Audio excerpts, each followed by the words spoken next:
Hello and welcome to BYJU'S Exam Prep IAS. We are back again with the fifth session of Indian economy under our Target 2024 program. Again, we will take up MCQs, multiple choice questions, objective questions, and we will discuss important themes, concepts which are relevant to that particular question. Even if we are not able to discuss those themes in detail, but at least we will mention about those themes, have some brief discussion on them so that you can work on those themes and concepts later. So let us start. The first question is, if there is excess demand for certain products in the market, certain products, this is the word of importance, leading to their high prices, because demand is high, so prices are going high. The central bank can increase the down payment and reduce the number of installments of repayment of such credit. This mechanism of the central bank to check inflation most likely represents the use of which of the following qualitative tools under monetary policy? So the question is related to qualitative instruments of monetary policy. Apart from qualitative, there is another tool as well that is known as quantitative tools, CRR, SLR, liquidity adjustment facility, repo, reverse repo, marginal standing facility, open market operations. These are quantitative instruments. The question is on qualitative instruments. First option is rationing of credit. No. Rationing of credit means when you limit the credit profile of banks, like for which category, how much loan can be given. Second, margin requirements. This option is very much related to, this option is a kind of misleading. Margin requirement is for bigger loans, but the question is on certain products. Product means it is talking about consumer goods. So second option is also incorrect. Third is direct action. No. Direct action is taken against banks by the Reserve Bank of India. Fourth option is regulation of consumer credit. This is the most likely answer. When products prices are going up, RBI may regulate the lending patterns of bank for consumer credit. So for this first question, answer would be D. Apart from these four measures, there is one more measure under qualitative instrument that is called moral suasion. So these five are instruments of qualitative purposes, qualitative monetary policy. What is the difference between quantitative and qualitative? Quantitative instrument talks about quantum of money supply, quantity of money supply in the market. And qualitative instrument talks about purposes, for which purpose you are lending money in the market.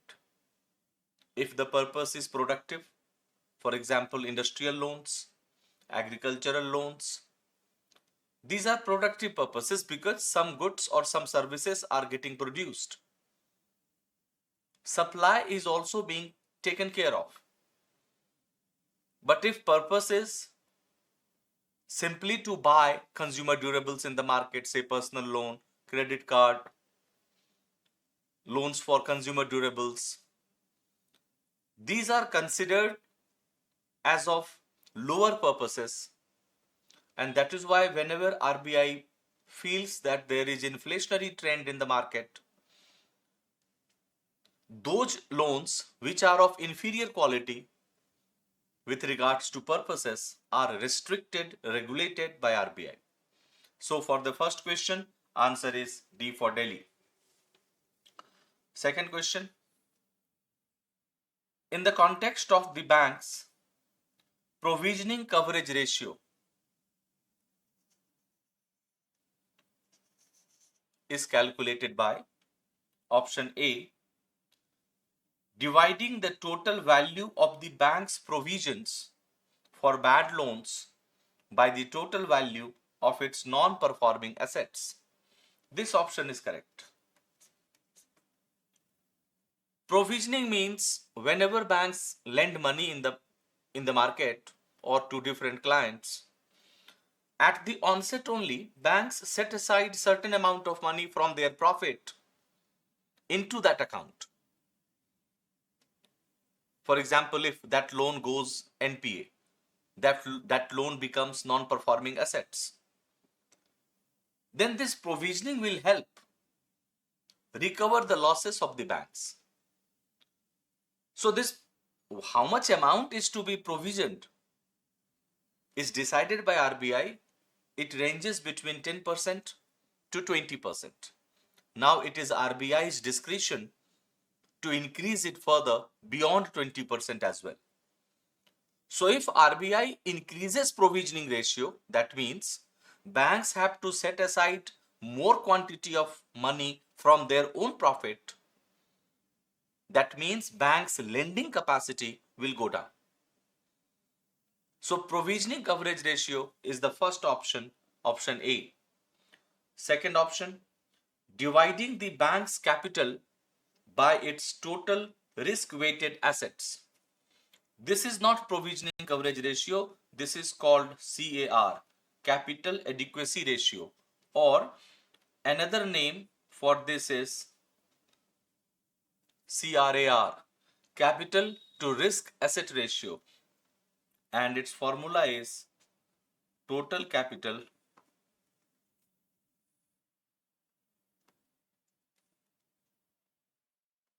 divided by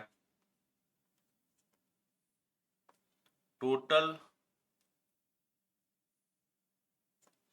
risky asset. And we all know that under Basel III norms,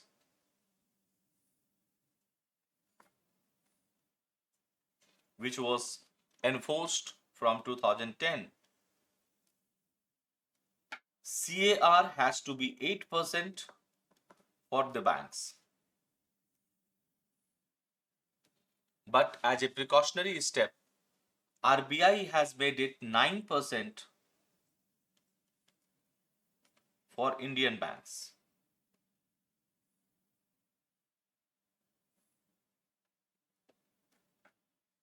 So CAR of 9% is to be maintained by the banks. In very simple language, CAR means if all the deposit holders, they withdraw their money, the amount of money still left with the bank is called CAR. And if that amount is high, that means banks are financially strong. And if the CAR goes down, that means bank is financially vulnerable.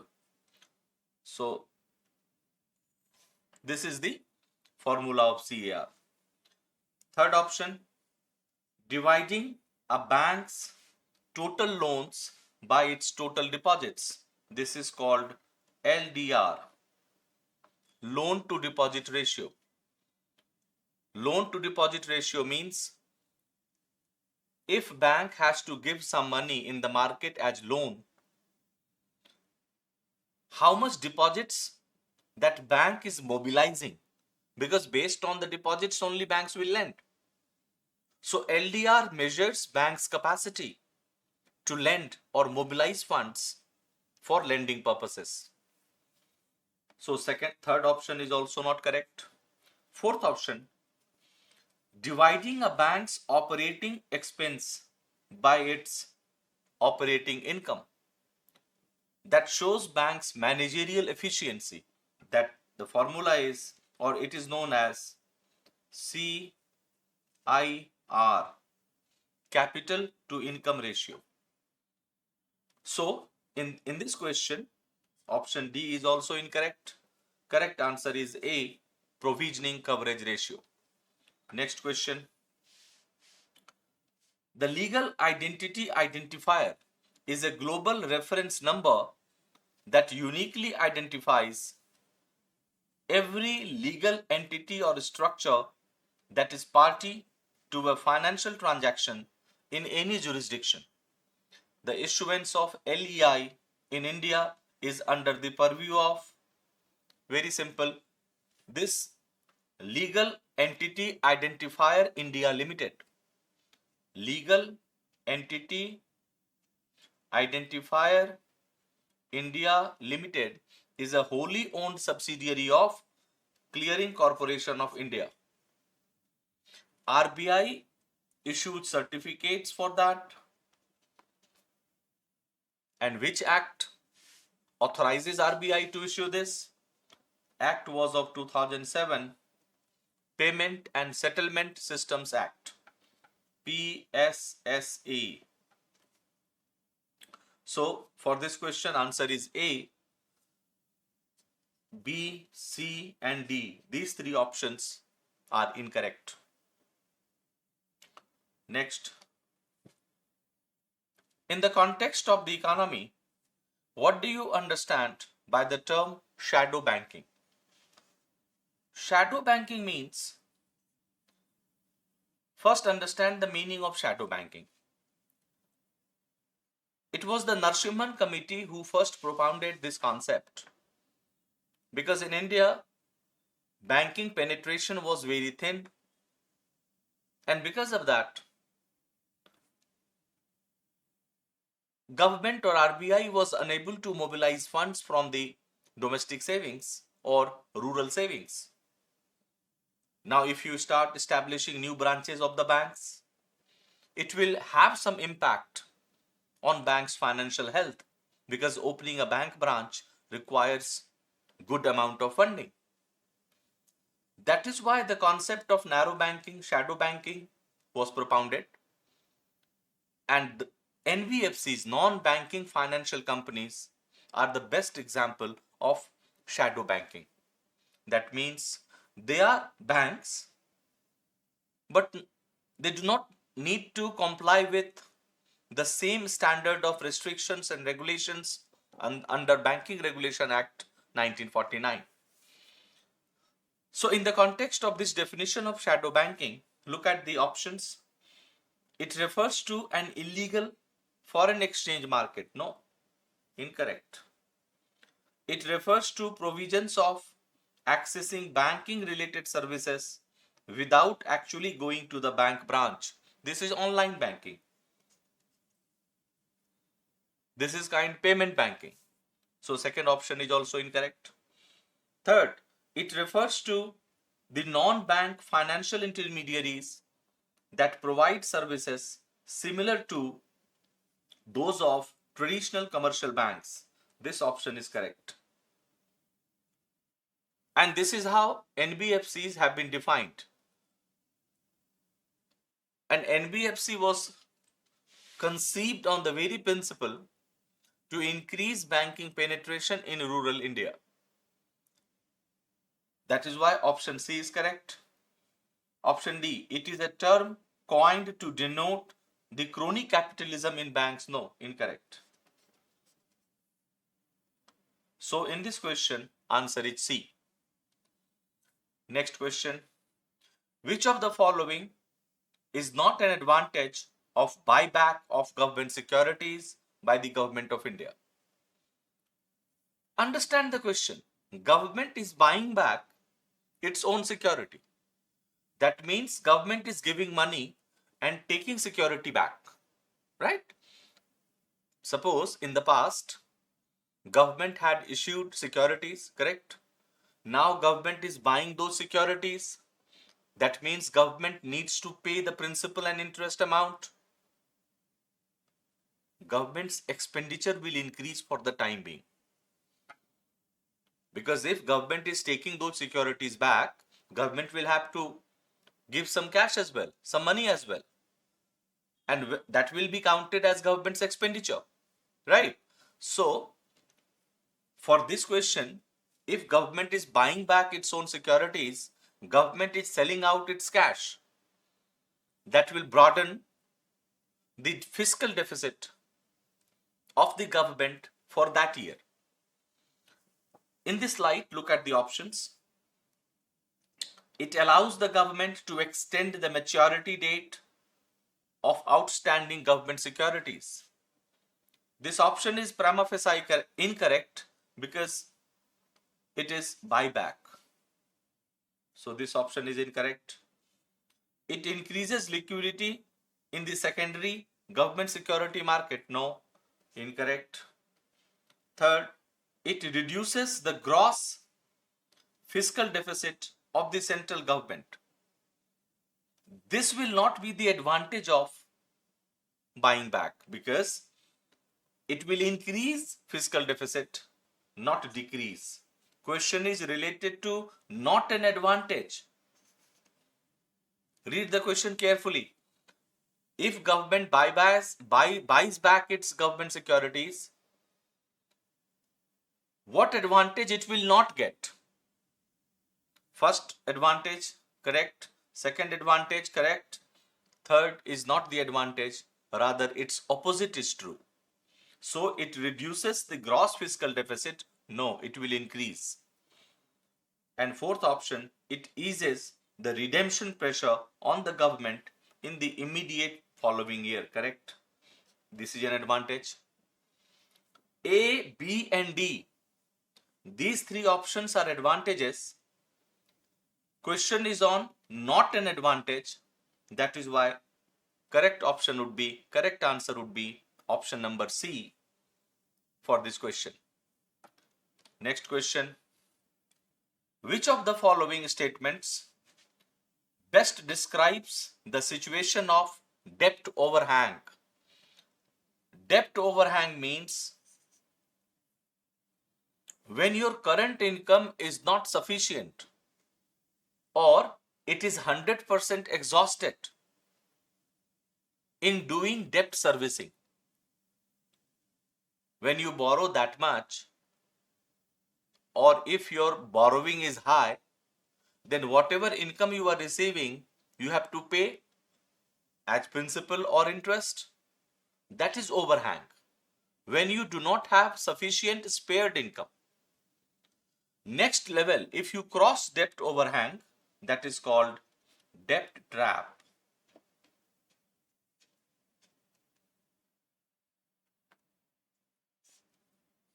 So, debt overhang is the previous stage, and thereafter you are trapped in debt trap.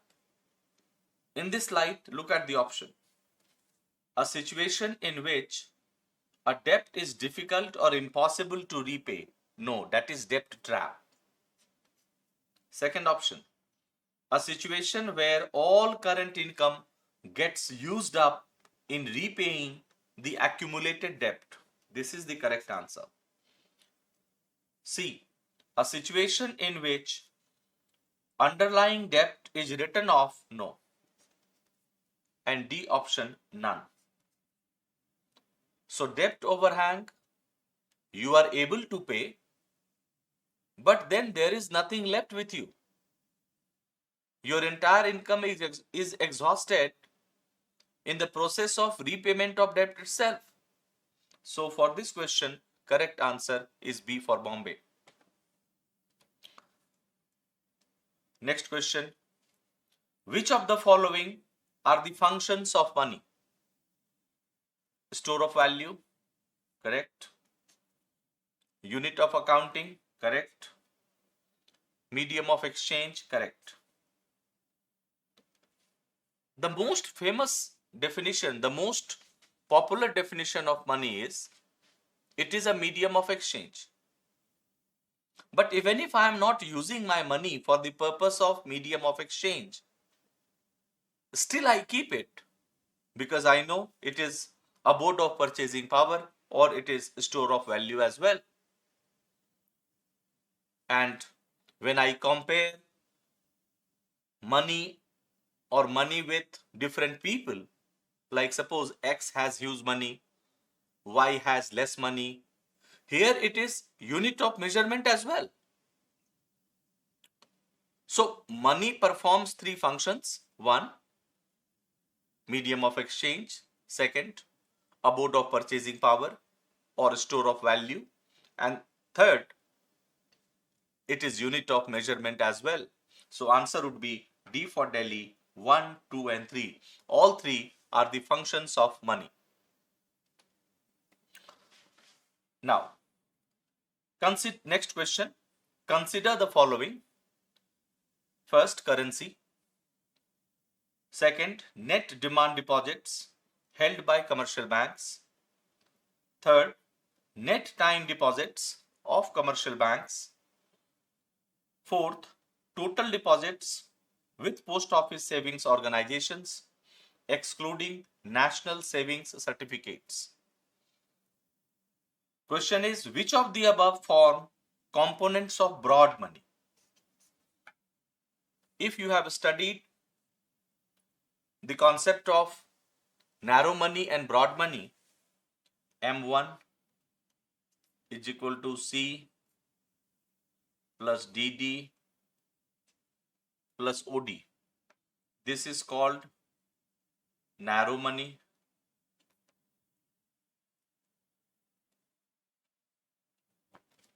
It is also called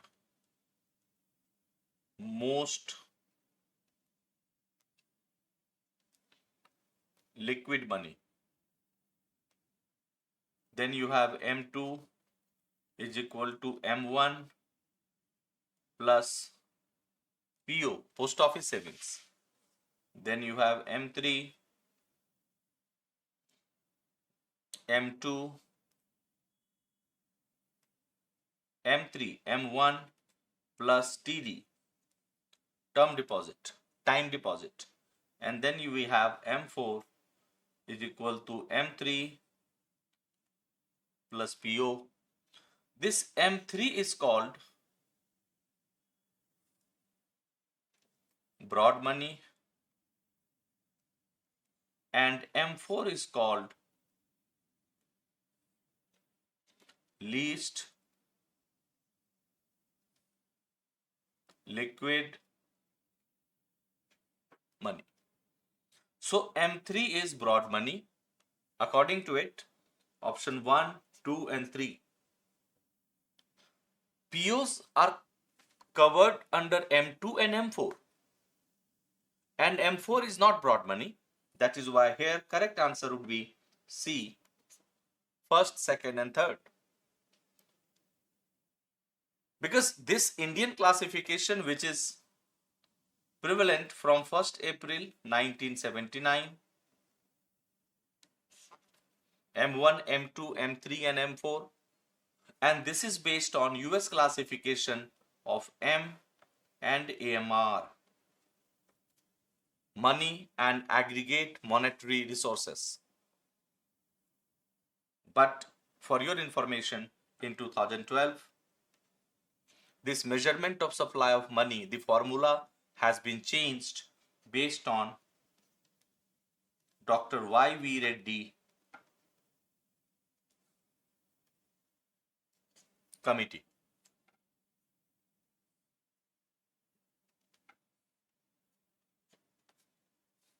And since 2012, M0, this concept has also been introduced. So, multiple questions have been asked in UPSC previously. So, you need to go through all four. And thereafter, one more concept was introduced by Dr. Y.V. Reddy committee, M0, base money. You please go through that as well. And why M3 is broad money? Why M4 is not broad money? For that, you need to look at US classification, M and AMR, money and aggregate monetary resources.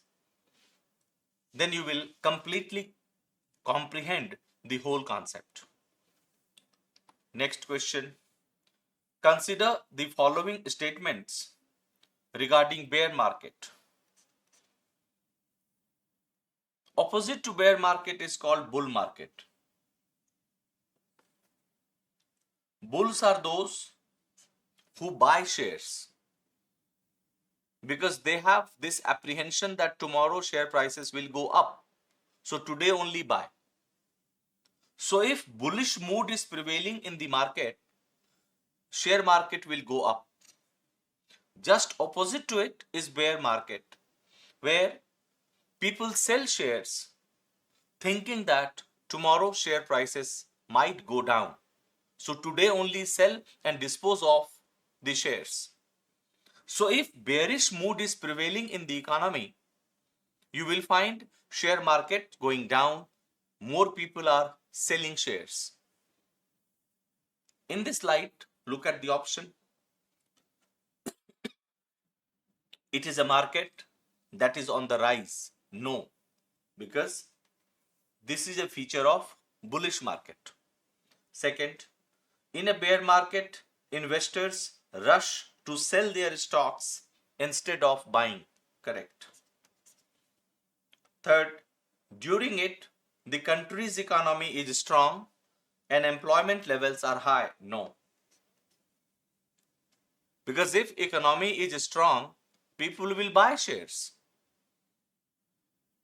But if bearish mood is prevailing, that means investors have certain apprehensions, or they are getting better opportunity outside India. That is why they are pulling they are selling their shares, they are pumping their shares, and they are withdrawing money from the market. So bearish market is not a sign of a strong economy, rather it is the opposite. So in this question, answer is B. Only second statement is correct. Apart from this bear and bull, there is one more term that is called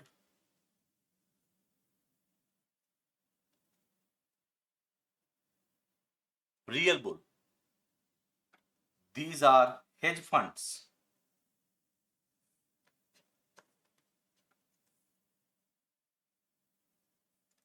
Hedge funds are called real bulls. What is hedge fund? Then you will study what is participatory notes, what is overseas derivative instrument, ODIs. That would be the complete understanding of this question. Next question. Consider the following statements with respect to the RBI prompt corrective action framework, PCA. It was introduced in 2002. It was an RBI initiative that if banks they get early signs, early warning of stress, or if RBI senses that particular bank is showing some signs of financial stress, then what steps can be taken? Those steps have been compiled under Prompt Corrective Action Framework, PCA. This PCA was introduced by RBI in 2002. Here it included all scheduled commercial banks. It was amended in 2017, and from this purview, small finance banks and payment banks were excluded from prompt corrective action, and thereafter in 2022 it was further amended. PCAs are actually framework of NPA plus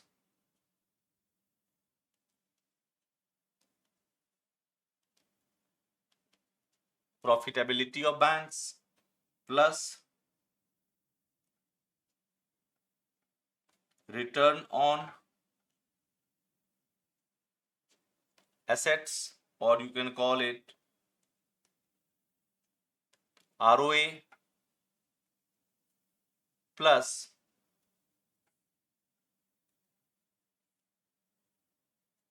leverage, how much banks are exposed to bad loans, leverage ratio. So in short, we can say that PCA is a framework which monitors banks on these 4 parameters. Now look at the statement.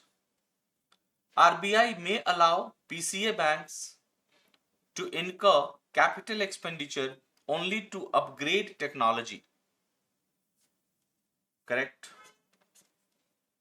Because RBI may feel that because of lack of technology, bank is unable to assess the imminent stress. Very recently, you might have seen such action was taken against Kotak Bank. RBI put certain restrictions on Kotak Bank because according to RBI, or RBI found that Kotak is not investing good amount of money on cyber security or technology upgradation. So this first statement is correct. Second, urban cooperative banks fall under the regulatory framework of PCA. This is incorrect. Scheduled commercial banks, even foreign banks also which are having branches in India, they are covered. So in this question, answer is A. Only the first statement is correct. Next question. Which one of the following best describes the aim of the Reserve Bank of India Retail Direct Scheme? This scheme is a part of capital market reform started post 1991 economic crisis. And these reforms were further expedited after multiple scams, say Harshad Mehta scam or Ketan Parikh scam in capital market. These reforms are also aimed at bringing down government's internal borrowing. And that is why, as a platform, so that small investors, they are also interested. Small investors, they also get an opportunity to invest in government securities, government bonds. This scheme was started because earlier only banks or big financial institutions, only they could invest in government securities. It was not open to small investors, common public, who invest less amount of money. So in this slide, look at the options. Option A, providing financial restructuring of large debt projects by allowing the bank's lender in acquiring equity, no. Second, regulating retail inflation by directly linking, no. Improving the grievance redress mechanism for resolving customer complaints against RBI, no, it is banking ombudsman scheme. And last, providing a one-stop solution to facilitate investment in government securities by individual investors.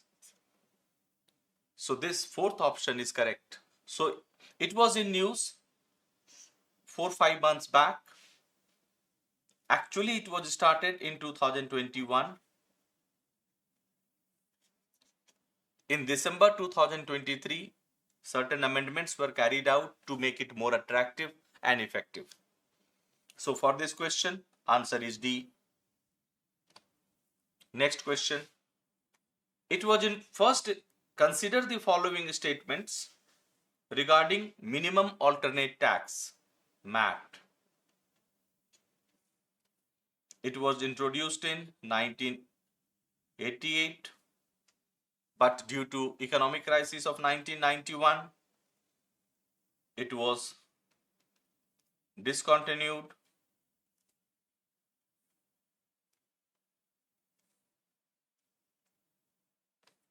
But again in 1998-99, it was reintroduced.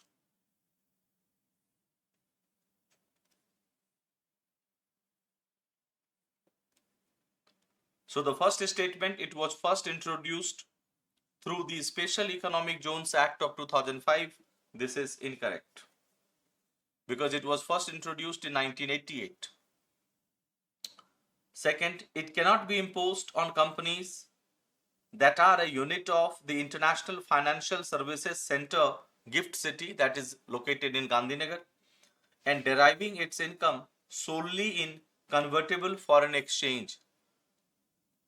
Such companies are not exempt from MAT, rather their rate is less. They are taxed at the rate of just 9%. They are not exempt. So, second statement is also incorrect. Normal rate is 15%.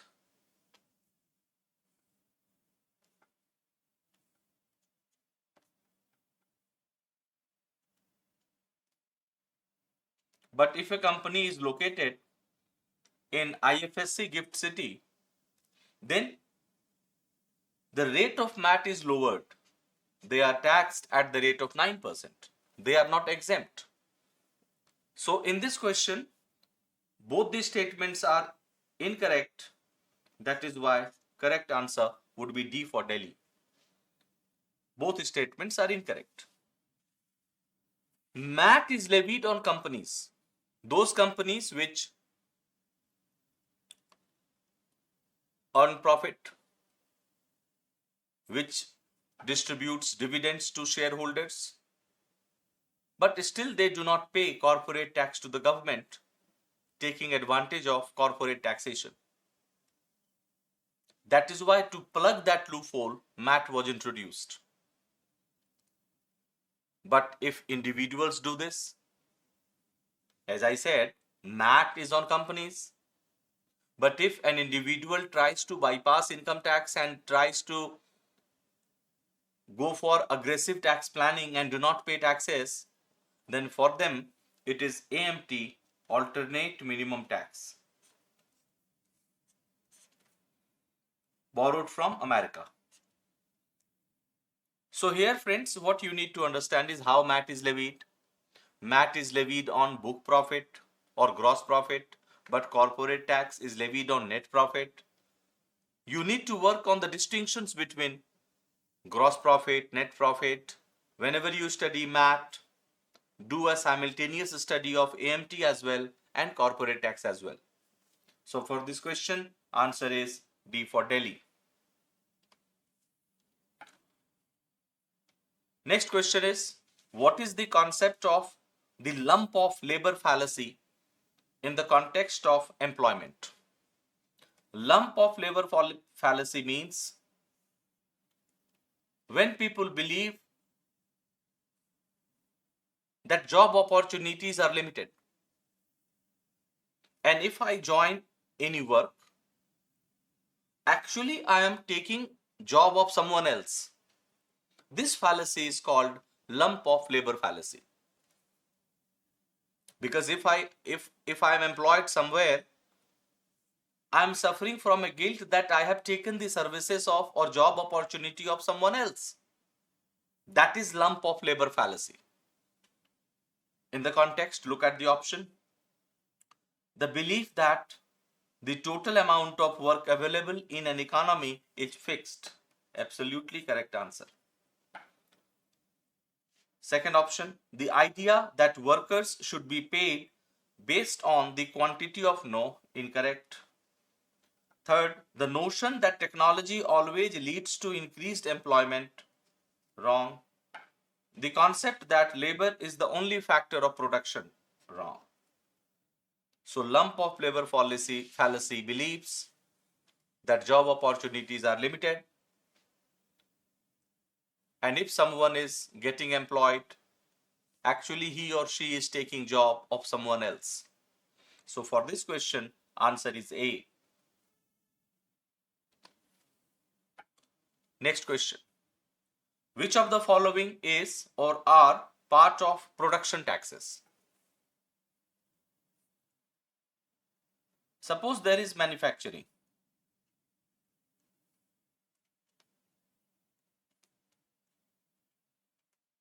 We are manufacturing something. Now, certain taxes I will pay at this stage of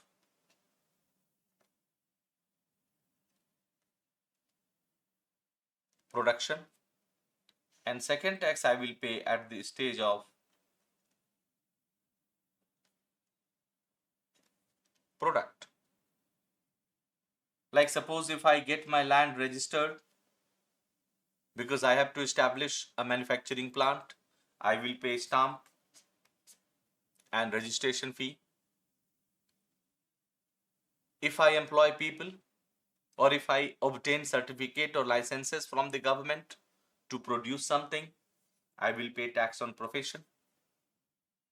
Once a product is manufactured, thereafter we pay certain taxes when that product is in the market for sale. So GST or goods and services tax is a product tax, not production tax. That means in this question, answer will be 1 and 3 only.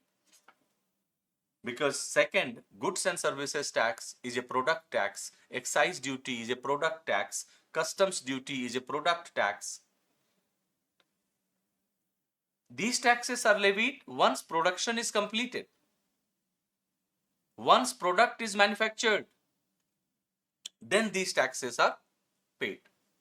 So for this question, answer is C. Next question.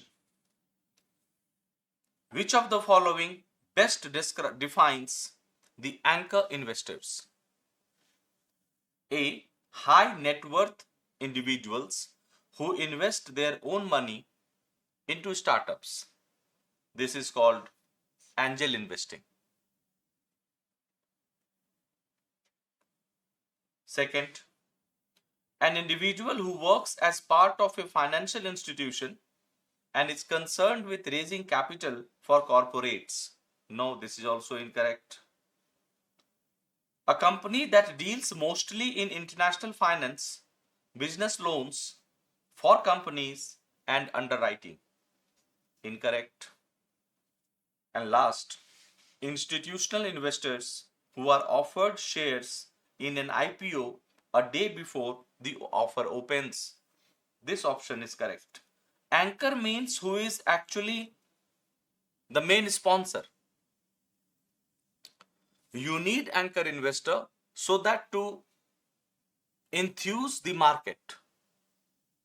Like if you do not have anchor investor, why common investors will be willing to invest in your company? You need to create demand for your shares. If demand is already there, then people will be interested. Like, okay, only these many shares are available in the market. These many shares are already sold.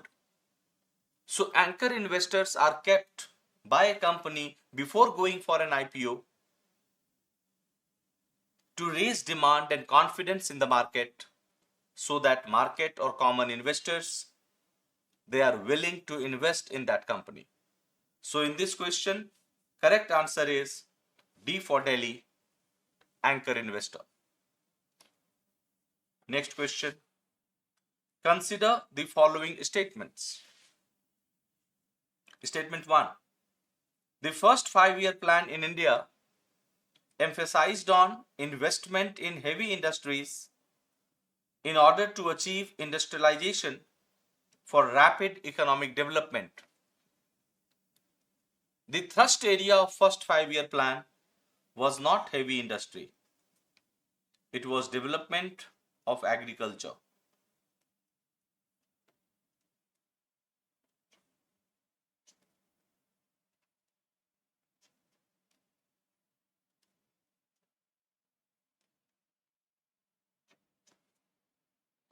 Second statement. The first 5-year plan in India was based on Harrod-Domer model. Absolutely correct. Because during the first 5-year plan, Nehru-Mahalanobis model was in the making. That is why first 5-year plan was implemented on Harrod-Domer model, And second plan onwards, we implemented Nehru-Mahalanobis model. Harrod-Domer model says that growth is equal to investment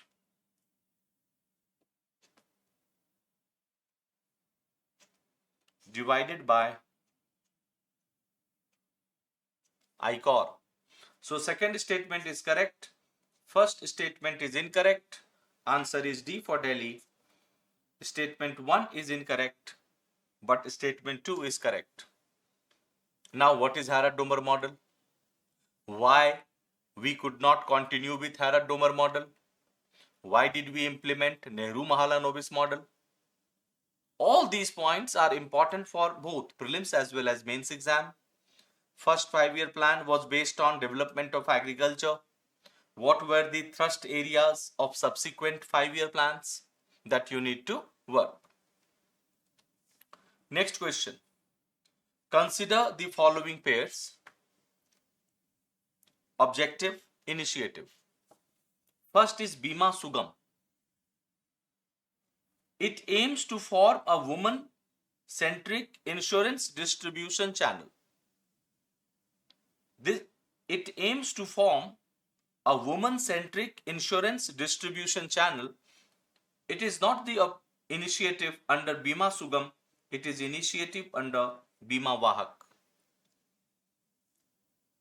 So first pair is not correctly matched, and obviously second also not matched. Second is Bima Sugam. Its initiative was the second one. It is an online portal for all insurance related queries. So first and second, these two pairs are not correctly matched. Third, Bima Vistar. It is a social safety net product targeting untapped geographies. This pair is correctly matched. So thereby, for this question, answer is 1. A, only 1. All these initiatives were initiated by Insurance Regulatory and Development Authority of India Limited under the flagship program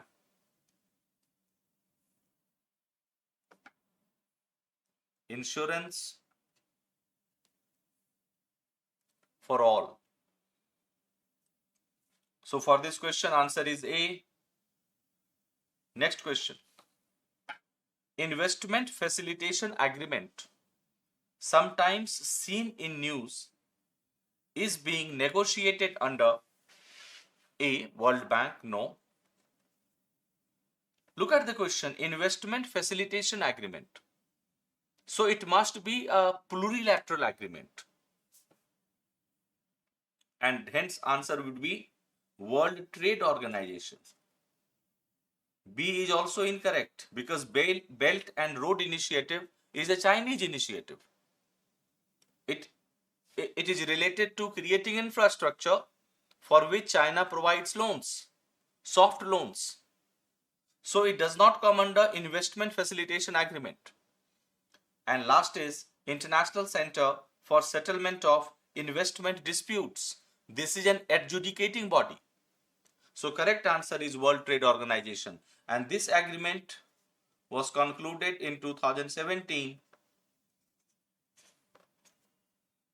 by developing countries and least developing countries, a group of countries. What is India's stand on it? India is not very keen because India says that if investment is related to trade,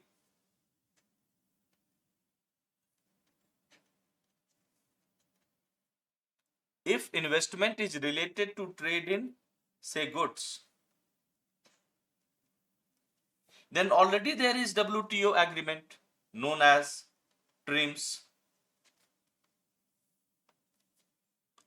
Trade Related Investment Measures. And if investment is related to services, then already we have GATS, General Agreement on Trade in Services. So there is no need of having a separate or a new agreement. It is already covered under WTO with regards to investment in goods or investment as a trade. It is covered under TRIMS. And if we talk about trade in services, it is covered under GATS. So there is no need of having a separate agreement on it. So India is not very interested in having this agreement. Next question. With reference to the external sector of an economy, which of the following correctly describes the term revaluation? A market-driven situation when domestic currency loses its value in front of a foreign currency. It is not revaluation, it is called depreciation. Because domestic currency is losing its value. Second, a government initiative in which the domestic currency loses its value in front of a foreign currency. First was market-driven decrease in value of domestic currency. That is why it is called depreciation.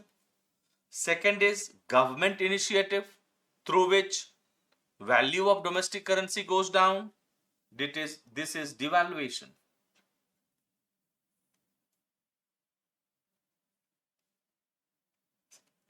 So when value of domestic currency goes down because of the market condition, it is depreciation.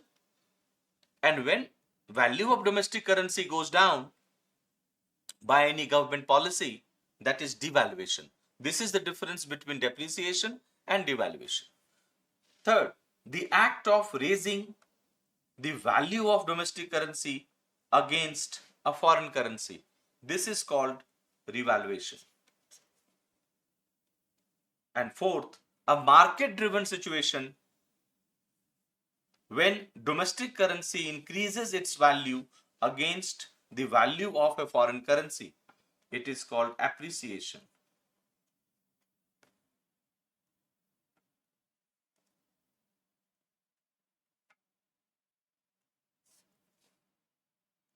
So, correct answer for this question would be C. Now, related concepts based on this. How does devaluation or revaluation affect the J-curve impact, Marshall-Lerner hypothesis, currency war, competitive devaluation? All the related concepts you need to work. Then this whole topic will be completed only with the help of this question. Next question. In the context of foreign trade policy in India, which of the following statements best describes the merchanting trade? A, it is a trading strategy that involves buying or selling securities. Prima facie incorrect, because the question is talking about merchanting trade. Obviously, it has to be related with goods, not securities. So first option is incorrect. Second, it involves shipment of goods from one foreign country to another foreign country through an Indian intermediary but without touching Indian ports. This option is correct because shipment is not touching Indian seashore or Indian border. Third, it is a trade practice where Indian merchant exporters act as a middleman. No, incorrect. And fourth, it is a mode of exchange in which products are purchased and processed by merchants in large quantities and sold to end customers directly. Incorrect. So for this question, answer will be B for Bombay. Next question.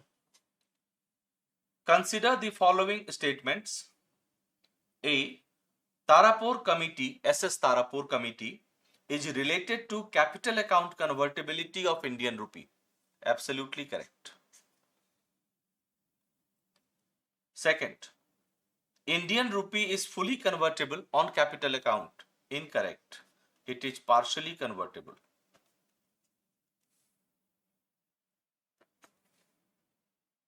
Current account is fully convertible. But question is related to capital account. India's capital account is not fully convertible. Rather, it is partially convertible based on ASEAN countries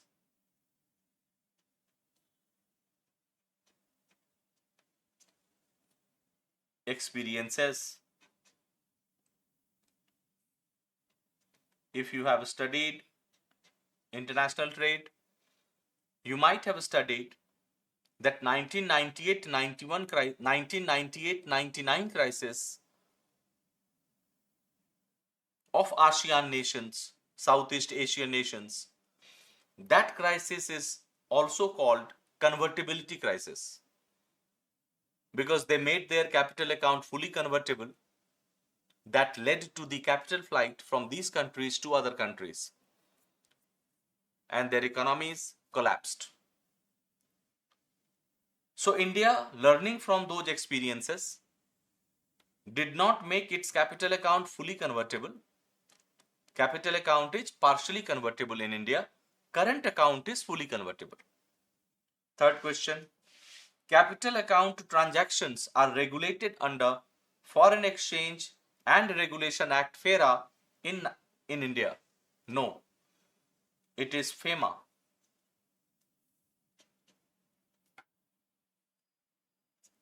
Foreign Exchange Management Act, which came into being in 1999. FEMA has three components. First, convertibility. Second, foreign direct investment, FDI. And third, external commercial borrowings. And Tarapur committee is the most famous committee on convertibility. And this committee has also suggested that when Indian fiscal deficit will be less than 2% of GDP, when India will be able to achieve 4% inflation targeting, and certain different parameters, then only India should think of making its capital account fully convertible. So we have Tarapur 2, two Tarapur committees, Tarapur 1.0, Tarapur Committee 2.0. Both committees deal with convertibility. So in this question, first statement is correct, but second and third statement is not correct. Hence, answer would be A, only the first statement. Now, next question. Which of the following is not correct regarding minimum support price, MSP? You might have heard of this ongoing farmers' protest, 3 laws passed by Indian Parliament and subsequently withdrawn by the government, and MSP came in limelight. Question is not correct. So you have to read the question very carefully. Which of these statements are not correct? Option A, at present more than 20 major agricultural commodities. Correct. Because total commodities 25, 23 plus 2. So more than 20 is correct. Second, MSP has a margin of at least 50% over the all India weighted average cost of production. Correct. C, MSP for pulses and oil seeds is more than the MSP for paddy. Correct. And last option is MSP is announced by the government based on the recommendations of the Niti Aayog. This is not correct because MSP is based on the recommendation of CACP, Commission on Agricultural Cost and Prices. In 1965, when this MSP was first introduced, then 65 to 1985, for 20 years, first 20 years, MSP was decided by APC, Agriculture Price Commission. Thereafter, post 1985,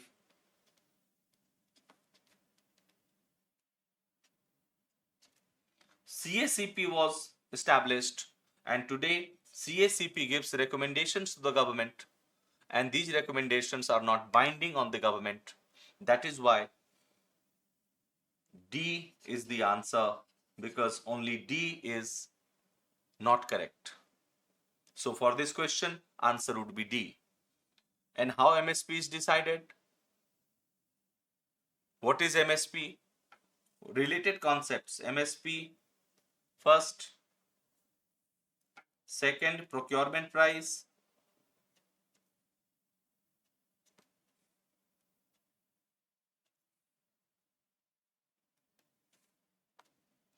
It was prevalent till 1975 for first 10 years. Third, SMP, statutory minimum price. It was replaced by FRP, fair and remunerative price, in 2009. Fourth concept is SAP, state advised price. Fifth related concept is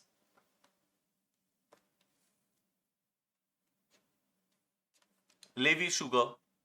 So SMP, SAP, levy sugar, these are related to sugarcane industry or sugar.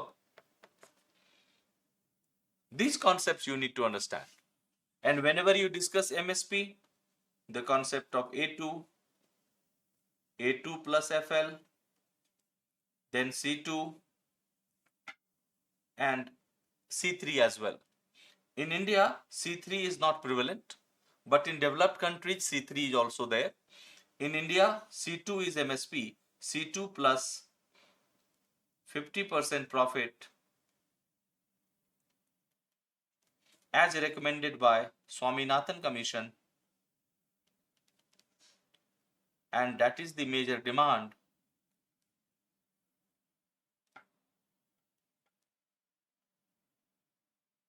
of farmers, that this recommendation must be implemented by the government. So these concepts, if you work, then again for coffee, tea, jute, cotton, MSP is not announced. Spices, then which price do they carry? For 25 crops you have MSP, sugar you have FRP and SAP. What about coffee, jute, tea, cotton, spices? For these crops also MSP is not announced. So then you will work on this particular topic of MSP. So for this question, answer is D for Delhi. Next question. Which of the following statements is not correct? Look at the question, not correct, regarding the trade agreements. A, in a preferential trade agreement, there is a positive list of products on which duty is to be reduced, whereas in a FTA, there is a negative list on which duty is not reduced. So this option is correct. Question is related to not correct. Second, in a customs union, partner countries may decide on trade at zero duty among themselves. However, they maintain common tariff against the rest of the world. This option is also correct. Third, the early harvest scheme program is a mechanism to build greater confidence amongst trading partners to prepare them for bigger economic engagement. This option is also correct. Then we are left with fourth option.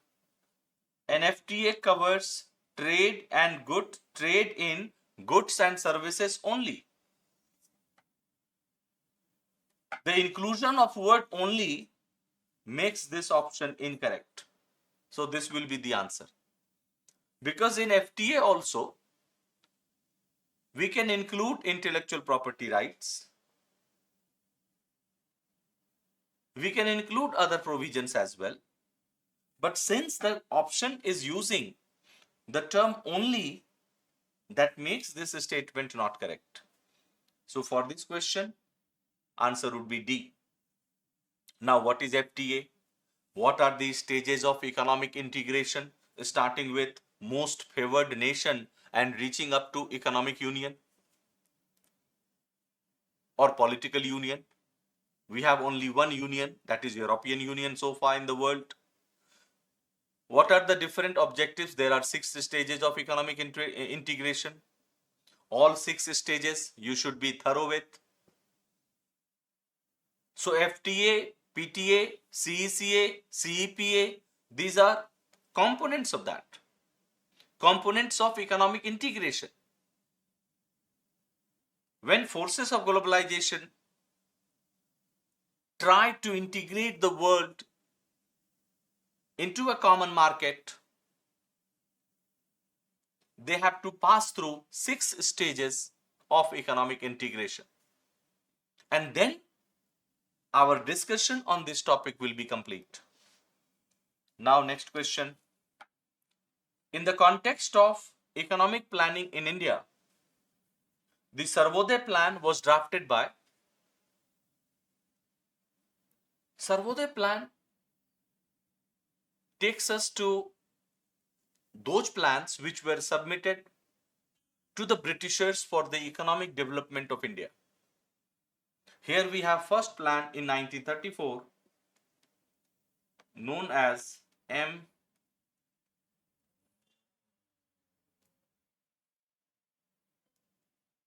Visvesvaraya plan. Thereafter in 1944 we have Gandhian plan.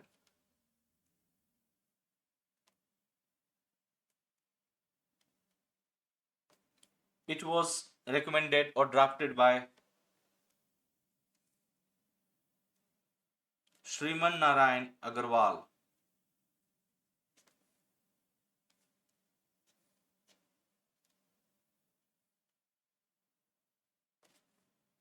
Then in 1945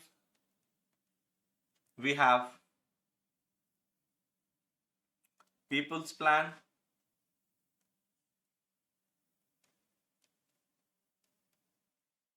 It was proposed by Panvendranath Roy. Then we have in 1944 only Bombay Plan.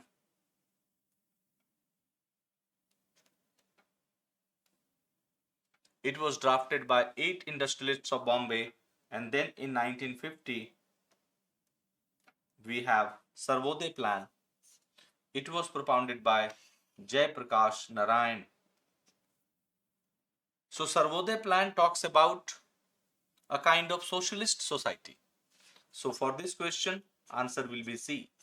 But again, this question is just a hint.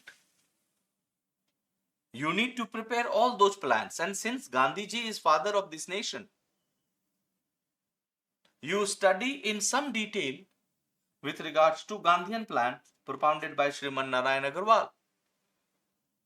What were the basic tenets on which Gandhian plan was based? Is Gandhian economics still relevant? How Gandhian economics is related with sustainable development? Then this question will be completed. Now, next question. Which of the following statements is not correct regarding the agreement on agriculture? First, it is a WTO treaty that was negotiated during the Uruguay round of the General Agreement on Trade and Tariffs in 1994 at Marrakesh, Morocco.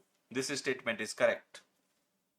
Question is about not correct. Second, least developed countries do not have to make any commitments to reduce tariffs on subsidies. This statement is also correct. Third, it prohibits export subsidies on agricultural products unless the subsidies are specified in a member's list of commitments. This is also correct. Fourth, the government services such as direct income support to farmers, assistance to help farmers restructure agriculture, and direct payments under regional assistance programs are kept under blue box. No, they are kept under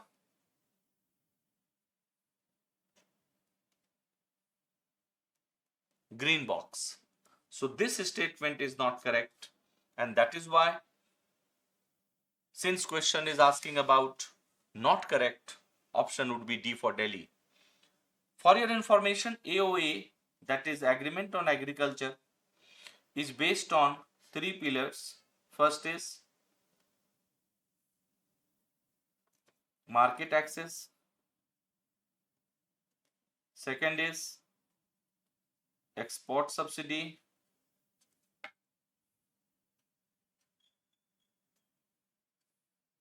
And third is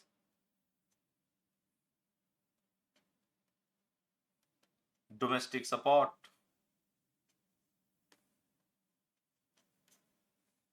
So agreement on agriculture is based on three pillars. Complete all three pillars extensively, then your discussion with or discussion on agreement on agriculture will be completed. So for this question, answer is D. Next question. Consider the following statements with reference to the real effective exchange rate REER and nominal effective exchange rate NEER. Statement 1. NEER, NEER is the current price consumers will pay to buy a foreign product using their domestic currency. This statement is not correct because it is not NEER, it is just NER. That there is a difference between NER and NEER. NER means prevailing rate of any currency with regards to Indian currency. But NEER means NER multiplied by weight of a trading partner in international trade. Because of course, when the question says that a consumer will pay the current price, that is nominal exchange rate, not NEER. Second, a higher NEER coefficient above 1 means that the country's currency is usually worth less the imported currency. No, it is worth more.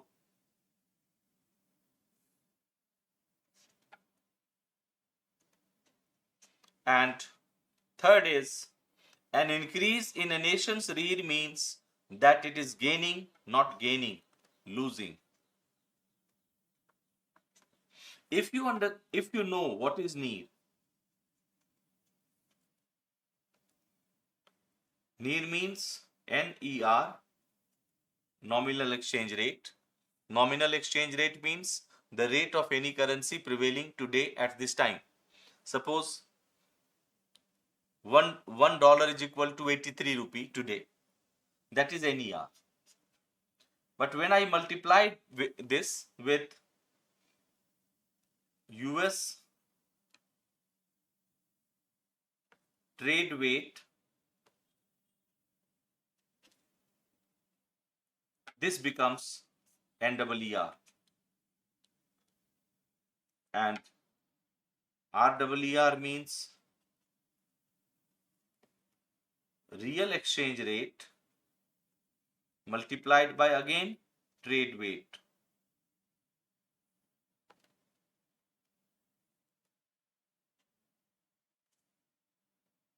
What is RER? That is basket of goods and services that I can buy in India. How many dollars I need to buy the same basket of goods and services in other country outside India. That is RER. So in this question, all three statements are incorrect. Answer would be none, D for Delhi.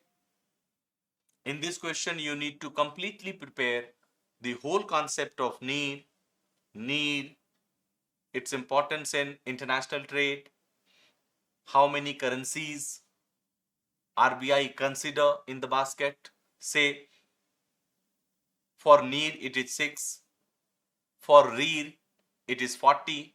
Earlier it was 36, now 40. So that way you can actually prepare this whole topic. So friends, thank you so very much for this session. I wish you all the best for your upcoming prelims examination. We tried to discuss the concepts and themes based on our limited time.